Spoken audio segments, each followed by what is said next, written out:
रावण का जन्म कोई संयोग नहीं, बल्कि राक्षस वंश को पुनः सशक्त बनाने की एक गहरी योजना का परिणाम था। प्राचीन काल में राक्षसों का साम्राज्य कमजोर हो चुका था। देवताओं के सामने उनका अस्तित्व संकट में आ गया।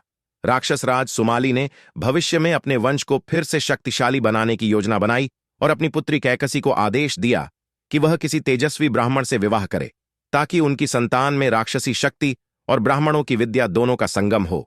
कैकेसी एक दिन घनघोर वर्षा और अंधकारमय रात्रि में महर्षि विश्रवा के आश्रम पहुंची और उनसे विनती की, हे महर्षि, मैं आपके तेज, तप और ज्ञान से अत्यंत प्रभावित हूं। मैं चाहती हूं कि आप मुझसे विवाह करें और ऐसे पुत्र प्रदान करें जो न केवल बलशाली हों बल्कि आपके सद्गुणों से भी युक्त हों।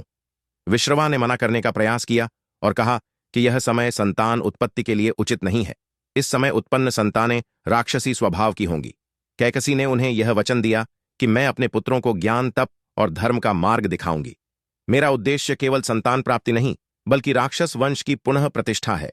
कृपया आप मुझे इस कार्य में सहयोग दें। कैकेसी की निष्ठा और उद्देश्य की गंभीरता से प्रभावित होकर महर्षि विश्रवा ने उसे स्वीकार किया और विवाह कर लिया, जिससे इतिहास की सबसे प्रभावशाली और चर्चित राक्षसी संतान रावण का जन्म हुआ। रावण में ब्राह्मणों की बुद्धि और राक्षसों की शक्ति दोनों थी, जिससे वह अत्यंत बलशाली और विद्वान बना। वीडियो पसंद आया हो तो कृपया चैनल को लाइक करें, शेयर करें और सब्सक्राइब करना न भूलें।